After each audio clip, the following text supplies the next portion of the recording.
नमस्कार दोस्तों, मैं विकास सिंह आपका स्वागत करता हूं अपने YouTube channel Indian study classes में। मैं शिक्षा शास्त्र विषय वस्तु से संबंधित लेक्चर लेकर आप लोगों के सामने प्रस्तुत हूं। यह UGC नेट के पेपर सेकंड का पोर्शन है, जिसमें मैंने आज विषय वस्तु शिक्षा शास्त्र के दार्शनिक आधार को रखा है।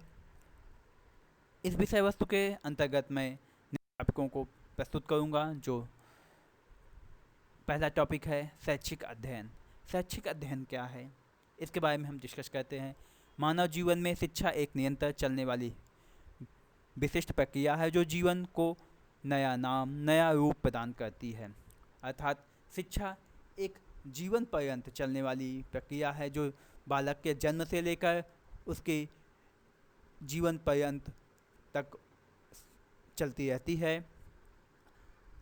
बालक वो चाहे वह औपचारिक रूप से या अनौपचारिक रूप से सीखे, वह कुछ ना कुछ समय के साथ सीखता रहता है। औपचारिक शिक्षा की बात करते हैं तो वह विद्यालयी शिक्षा की बात होती है, और अनौपचारिक शिक्षा की बात करते हैं तो वह अपने सगे संबंधियों, गुरुजनों, पास पड़ोस या दोस्तों के से कुछ ना कुछ सीखता रहता है। उसको हम अनौपचारिक शिक्षा कहते हैं। औपचारिक शिक्षा में टाइम और सीखने की पद्धति निश्चित होती है, लेकिन अनौपचारिक शिक्षा में ऐसा कुछ नहीं होता।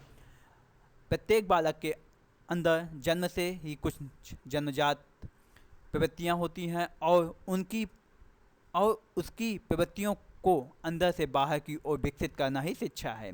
हम बात करते हैं जो बच्चे में अपने पूर्वजों से या वंशानुक्रम के रूप में कुछ आपके जीन में उपस्थित गुण मौजूद होते हैं, जो समय के साथ विकसित होते हैं। जब बालक छोटा होता है तो वह कोई कागज़ के समान होता है, लेकिन समय के अनुसार उसमें वह गुण धीरे धीरे डेवलप होते हैं, और वह बाद में वह समय के साथ जैसे वह डेवलप होते हैं, जैसे उसको परिवेश मिलता है, उसी प्रकार से वह डेवलप होते होते आगे आने वाले समय में वह एक व्यक्तित्व का रूप लेता है, और वह एक इंसान के व्यक्तित्व के रूप में वह प्रवृत्तियाँ, मूल प्रवृत्तियाँ किसी व्यक्ति की पहचान बनती हैं।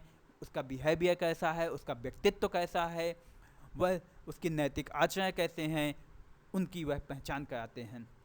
हम बात करते हैं शिक्षा का शाब्दिक अर्थ, मीनिंग ऑफ एजुकेशन। शिक्षा शब्द को 3 अर्थों में प्रयुक्त किया जाता है: ज्ञान, विषय या प्रक्रिया। हम कहते हैं हमें इतनी योग्यता है, हम वहाँ पे शिक्षा एक ज्ञान के रूप में प्रयोग हुआ, और विषय वस्तु कहीं प्रस्तुत होता है या इतनी विषय वस्तु है, तो वहाँ पे भी ये शिक्षा और प्रक्रिया के रूप में भी प्रयोग किया जाता है। शिक्षा शब्द की उत्पत्ति संस्कृत शब्द के शिक्ष धातु से हुई है, जिसका अर्थ है सीखना या विद्या ग्रहण करना। विद्या शब्द का प्रयोग भी शिक्षा के अन्य अर्थ में किया जाता है।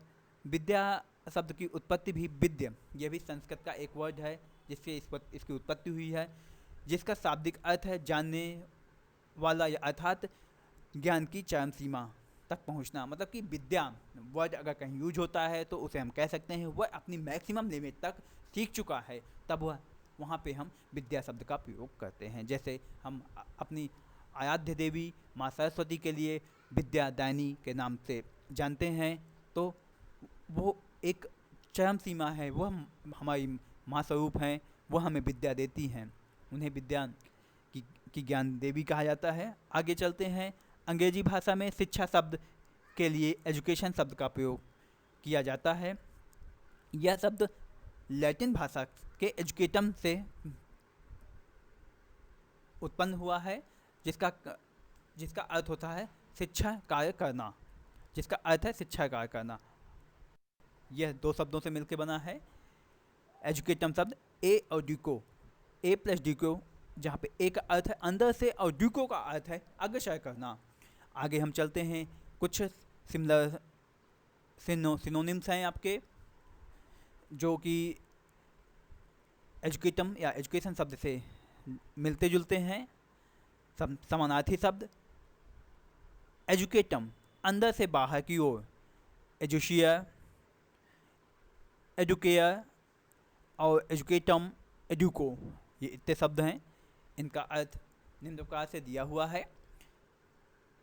एडुकेयर यानी एडुकेयर, टू नरिश संवर्धन करना, टू बिंग अप पालन पोषण करना, एजुशियर to develop to lead out बाहर निकालना, एजुकेटम टू टीच पढ़ाना, टू ट्रेन प्रशिक्षित करना, एडुको टू लीड आउट अंदर से निकालना, to develop from with in अंदर का विकास करना, टू मूव फॉरवर्ड आगे बढ़ना। ये आपके समानार्थी शब्द हैं एजुकेशन के या एजुकेटम के।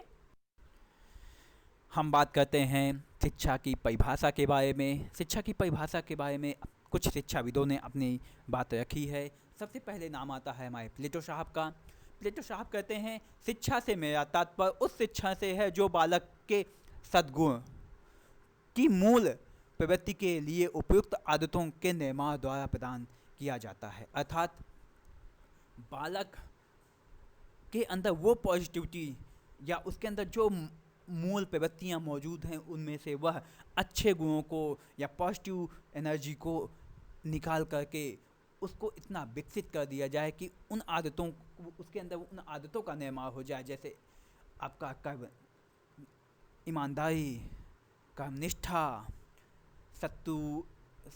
सत्यनिष्ठा, ये सब जो आपके आदर्श हैं, सत्य, अहिंसा, ये जो आपकी नैतिकता, आप जो गुण हैं वह उसके अंदर इतने विकसित हो जाएं कि वह एक आदर्श इंसान के रूप में अपनी समाज में अपनी प्रतिष्ठा स्थापित कर पाए। ये हमारे प्लेटो साहब कहते हैं। और उनका सद्गुण मतलब अच्छे विचार, बुरी आदतों से या बैड एनर्जी जो है, क्योंकि इंसान के अंदर पॉजिटिव और निगेटिव एनर्जी दोनों होती है, और वह कहते हैं कि जो बुरी आदतें हैं उनको वह दूर रहे और समाज के अनुसार वह अच्छी आदतों को सीखे और अपने उचित व्यवहार सीखते हुए उनको अपनी जो पॉजिटिव एनर्जी और जो सद्गुण हैं उन्हें वह सीखे और एक अच्छा इंसान बने।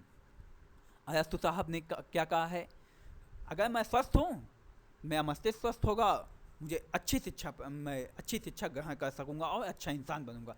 हमारे अरस्तु साहब सीधे सीधे बोल रहे हैं, स्वस्थ शरीर में स्वस्थ मस्तिष्क का सृजन ही शिक्षा है। पेस्टोलॉजी साहब कहते हैं मानव की आंतरिक शक्तियों का स्वाभाविक सामंजस्यपूर्ण एवं प्रगतिशील विकास ही शिक्षा है। मानव की आंतरिक शक्ति, जो आंतरिक शक्ति कौन है, जो उसके पूर्वजों से उसको मिली हुई है। हर इंसान के अंदर उसके पूर्वजों से अच्छी एनर्जी, बैड, अच्छी आदतें, बुरी आदतें या अच्छे गुण या बुरे गुण प्राप्त होते हैं। अब वह समय के अनुसार, परिस्थितियों के अनुसार कौन से गुण विकसित होते हैं डिपेंड करता है आपके डेवलपमेंट पे। तो पेस्टोलॉजी साहब यही कहते हैं कि आंतरिक शक्तियों का स्वाभाविक सामंजस्यपूर्ण, स्वाभाविक अच्छी शक्तियाँ हों, जो स्वाभाविक रूप से उसको फ़ायदेमंद हों और वह अच्छे अचीवमेंट की ओर ले जाएं और एक अच्छा इंसान बनाएं, और सामंजस्यपूर्ण परिस्थितियों के साथ समायोजन करना और समय के साथ प्रगतिशील और विकास करना करें। उन्होंने शिक्षा को यहाँ से जोड़ा है। जॉन डेवी साहब क्या कहते हैं, शिक्षा व्यक्ति की उन सभी आंतरिक शक्तियों का विकास है जो उसे वातावरण के नियंत्रण में समर्थ बनाएंगी तथा उसकी सभी संभावनाओं की प्राप्ति कराएंगी। जॉन डेवी साहब कहते हैं अगर बच्चे में उसके जीन में कुछ गुण मौजूद हैं, कुछ अच्छी शक्तियाँ मौजूद हैं, वह अच्छे वातावरण को पा करके एक निश्चित परिवेश में रह करके उन शक्तियों को सामर्थ्य बनाते हुए उसको इतना विकसित करना चाहिए कि वह जीवन में जो करना चाहता है उसको वह अचीव कर ले। अगर वह डॉक्टर बनना चाहता है तो उसको उस वैसा माहौल दिया जाए और उसके अंदर जो पॉजिटिव एनर्जी है उसको डेवलप किया जाए और उसकी जिज्ञासा को बढ़ाते हुए उसको एक डॉक्टर बनाया जाए। जॉन डेवी साहब ने शिक्षा को द्विध्रुवी प्रक्रिया बताया है। उन्होंने कहा है शिक्षा दो ध्रुवी प्रक्रिया है। वो दो ध्रुवी प्रक्रिया के दो फैक्टर हैं आपके, शिक्षक और शिक्षार्थी। वह कहते हैं शिक्षक अगर शिक्षा करना चाहता है तो उसे शिक्षार्थी उसके साथ होना चाहिए, और शिक्षार्थी और शिक्षक एक दूसरे पर डिपेंड करते हैं, तभी शिक्षा हो पाएगी। यही बात एडम साहब ने एक फैक्टर और जोड़ते हुए कहा है, शिक्षा एक त्रिमुखी प्रक्रिया है। उन्होंने शिक्षक शिक्षार्थी अगर वार्तालाप करते हैं किसी विषय वस्तु को लेकर के, तो उन्होंने तीसरा पॉइंट जोड़ दिया है आपका पाठ्यक्रम। अगर शिक्षक शिक्षार्थी आपस में तभी कम्युनिकेट कर पाएंगे जब उनके पास एक निश्चित पाठ्यक्रम होगा। यह है हमारे शिक्षाविद थे। अब कुछ महत्वपूर्ण शिक्षाविद, भारतीय या इंडियन शिक्षाविद की बात करते हैं। सबसे पहले नाम आता है हमारे राष्ट्रपिता महात्मा गांधी का। शिक्षा से मेरा तात्पर्य उस प्रक्रिया से है जो बालक एवं मनुष्य के शरीर एवं आत्मा को सर्वोत्कृष्ट रूप विकसित करती है या विकसित करती है। ठीक है, शिक्षा से उनका यह तात्पर्य है कि जो बालक, यदि मैं बालक को या कोई इंसान, उसको सर्वोत्कृष्ट रूप प्रदान करना, मतलब कि वह जिसके योग्य है उसका शारीरिक विकास, मानसिक विकास, आर्थिक विकास और नैतिक विकास या चारित्रिक विकास, सब रूपों में उसका विकास होना चाहिए। वह जिस सीमा को प्राप्त करना चाहता है उसको वो मिलना चाहिए। समय के अनुसार, परिस्थितियों के अनुसार उसमें उतना परिवर्तन आना चाहिए, उसे वैसी शिक्षा देनी चाहिए। शिक्षा का अर्थ उन्होंने यही बताया है, किसी मनुष्य का चारित्रिक, नैतिक, सामाजिक, आर्थिक, शारीरिक और मानसिक पूर्ण विकास होना चाहिए। रविन्द्रनाथ टैगोर साहब कहते हैं, सर्वोच्च शिक्षा वह है जो हमें केवल सूचनाएं नहीं देती वरन हमारे जीवन और संपूर्ण सृष्टि में तारतम्य सामंजन स्थापित करती है। यह नहीं कि मुझे कोई सूचना मिल जाए, नहीं। उनका कहना है कि शिक्षा वह है जो जीवन को, जिस योग्य जीवन है उस योग्य बनाए, वह परिस्थितियों को फेस करना सिखाए कि हमें कैसे किसी समस्या को कैसे फेस करना है। हम जिस योग्य हैं उस योग्यता को हासिल करें। अगर हम डॉक्टर बनना चाहते हैं, हम इंजीनियर बनना चाहते हैं, अगर हम कोई वैज्ञानिक बनना चाहते हैं और हमारा लक्ष्य है अंतरिक्ष में जाना, तो उसके लिए हमें उस संपूर्ण परिस्थितियों को उन संपूर्ण परिस्थितियों से फेस करते हुए हम उस योग्यता को हासिल करना चाहिए। स्वामी विवेकानंद साहब कहते हैं, मानव की अंतर्निहित पूर्णता की अभिव्यक्ति ही शिक्षा है। मानव की अंतर्निहित पूर्णता, मानव के अंदर जो बालक जन्म लेता है वह कोई कागज के समान होता है। उसके अंदर कोई गलत या अच्छी आदतें नहीं होती हैं। वह समाज के साथ रहता है, खेलता है, क्योंकि मनुष्य एक सामाजिक प्राणी है। वह परिस्थितियों को फेस करता है, अपने बड़ों से सीखता है और धीरे धीरे अपना विकास करता है। उन्होंने यह कहा कि वह अंतर्निहित बालक के अंदर अच्छी आदतें, बुरी आदतें, पॉजिटिव एनर्जी, बैड एनर्जी दोनों होती है और वह एक लक्ष्य निर्धारित करता है कि मुझे यह पाना है। अगर वह सोसाइटी में देखेगा कि वह इंसान का कैरेक्टर अच्छा है तो वह उसे देखकर पॉजिटिव एक अच्छा कैरेक्टर और नैतिक विकास होगा, उसके अच्छे होंगे। अगर वह किसी सोसाइटी में, ऐसी सोसाइटी में रहता है कि वहाँ पे लोग एक दूसरे से लड़ाई करते हैं, मारपीट करते हैं, तो उसके अंदर बैड एनर्जी जनरेट होगी। वह ना कि वो ना सीखते हुए भी वो सीखना, उसे परिस्थितियाँ सिखा देंगी कि हमें ऐसा रहना चाहिए। तो और धीरे धीरे जब एक इंसान जिस योग्य होता है उसका विकास उसी प्रकार होना चाहिए। अगर वह उसका विकास नहीं हुआ तो उसके अंदर कुंठा और घृणा बैठ जाती है और उसका पूरा डेवलपमेंट नहीं हो पाता है। हर्बर्ट स्पेंसर साहब कहते हैं, शिक्षा नैतिक चरित्र का उचित विकास है। इन्होंने सीधा सीधा कह दिया, नैतिक चरित्र। अगर किसी इंसान का कोई पॉजिटिव एनर्जी वे में अगर वह नैतिकता नहीं सीखता है तो शिक्षा वह एक जानवर और एक इंसान में कोई फ़र्क नहीं रह जाता है। उन्होंने सीधा सीधा अपनी शिक्षा को नैतिकता से जोड़ा है। ये हर्बर्ट स्पेंसर साहब का कहना है। हान साहब कहते हैं, शिक्षा का अर्थ प्राप्त ज्ञान का सार्वभौमिक वितरण है। प्राप्त ज्ञान, मैंने अगर कुछ ज्ञान प्राप्त किया है तो वह ज्ञान मैं अपने आने वाली जनरेशन को दूं, अपने स्टूडेंट को दूं, और जो मुझे मेरे अंदर अच्छी आदतें हैं, जैसे हमें महात्मा गांधी जी ने सिखाया है, सत्य और अहिंसा 2 पाठ पढ़ाए हैं, जो कि आज भारतवर्ष और अपने देश विश्व स्तर पर ये दो एक स्तंभ के रूप में उभर रहे हैं। तो शिक्षा का अर्थ क्या कहा है हान साहब ने? सार्वभौमिक ज्ञान का सार्वभौमिक वितरण, मतलब कि जो हमें पॉजिटिव ज्ञान है उसे हमें रखना नहीं चाहिए, आगे आने वाले अपने आगे बढ़ाना चाहिए और उसे हर जगह वितरित करना चाहिए और आगे उपयोग में लाना चाहिए। हम बात करते हैं शिक्षा की प्रकृति। शिक्षा की प्रकृति कैसी होती है इसके बारे में हम जानेंगे। शिक्षा आजीवन चलने वाली प्रक्रिया है।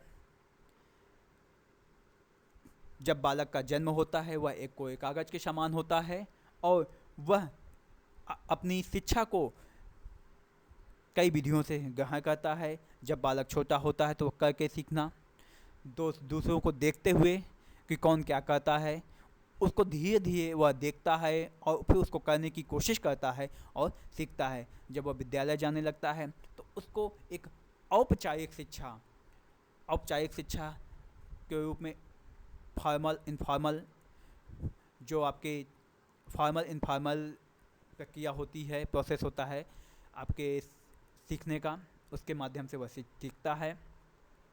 शिक्षा एक विकासात्मक प्रक्रिया है, बिल्कुल। शिक्षा एक डेवलपिंग प्रोसेस है कि education is a developing process, कि शिक्षा समय के अनुसार, परिस्थितियों के अनुसार मानव का विकास होता है, जीवन पर्यंत चलता रहता है। शिक्षा एक संलिष्ट प्रक्रिया है। शिक्षा द्विमुखी प्रक्रिया है। मैंने कहा था आपको पिछली स्लाइड में बताया कि शिक्षा द्विमुखी प्रक्रिया है। किसने कहा है और क्या क्या इसके स्तंभ हैं, इसके बारे में मैंने आपको बताया है। प्लीज़ कमेंट करके मुझे मेरे कमेंट सेक्शन में बताएं। शिक्षा एक त्रिमुखी प्रक्रिया है, यह मैं बता दूं। किसने कहा है? एडम साहब ने कहा है। तो द्विमुखी प्रक्रिया है, यह किसने कहा है आपको बताना पड़ेगा। लेकिन शिक्षा एक त्रिमुखी प्रक्रिया है, इसके दो फैक्टर आप बताएंगे कमेंट सेक्शन में। एक फैक्टर मैं बता दे रहा हूँ, पाठ्यक्रम। आगे चलते हैं। शिक्षा एक सचेतन एवं प्रयोजन प्रक्रिया है। शिक्षा एक गतिशील प्रक्रिया है। समय के अनुसार शिक्षा गतिशील हो रही है। 16वीं शताब्दी में हमारी शिक्षा कैसी थी? आज से 2000 ईसा पूर्व या 1 ईस्वी के समय शिक्षा क्या थी? 2000 ईसा पूर्व शिक्षा क्या थी? आज के समय शिक्षा क्या है? 16वीं शताब्दी में शिक्षा क्या थी? समय और ज़रूरत के अनुसार हमारे सामाजिक परिवर्तन हुए, हमारी शिक्षा का प्रारूप बदला। शिक्षा एक परिवर्तन है, बिल्कुल सही। समय के अनुसार शिक्षा परिवर्तित होती है। शिक्षा व्यक्ति को प्रगतिशील बनाती है। शिक्षा व्यक्ति को प्रशिक्षित बनाती है। प्रशिक्षित करने के लिए की प्रक्रिया है। शिक्षा एक सामाजिक प्रक्रिया है। शिक्षा का बगैर समाज के कोई उद्देश्य नहीं है।